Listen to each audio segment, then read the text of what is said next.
这两天啊，大陆冷气团到位，天气是寒假。不过，宜兰的三星厂却是需要这款的低温，厂啊才会发了水佮大涨。这几年因为极端气候、高温佮大水雨，也有白塘海影响，地区种三星厂的面积减少。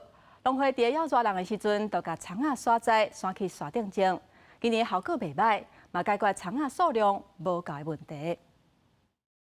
产于青国菜的三星厂啊，最近因为极端气候影响，热天高温大雨甲便当害，造成秋季厂啊材欠缺，农民敢来当减产，互三星厂的建筑面积一年比一年减少。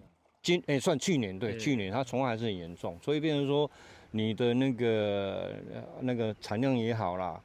或者你自己自留种也好，你都会减少。根据农会统计，三星厂啊的全国建筑申报面积为2017年304公顷，到2023年降到190公顷，最近2年减少差不多3成。减产的原因之一，甲农民一直用共种的杂叶分长生炭，杂叶较烂，较会着虫害。断葱白嘛，就是根部这样把它剪掉，然后就是把沾了一下。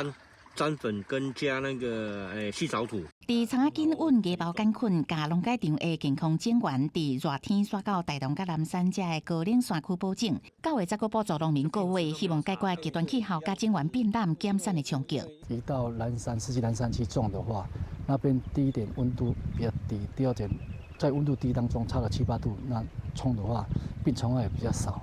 天气愈冷，三星厂的品质愈好。2年换地发杂叶计划，今年初看到效果，农会会阁争取经费，每公斤补助30，互农民购买10栋的优良杂叶，安尼才会当互三星厂啊搁再大出。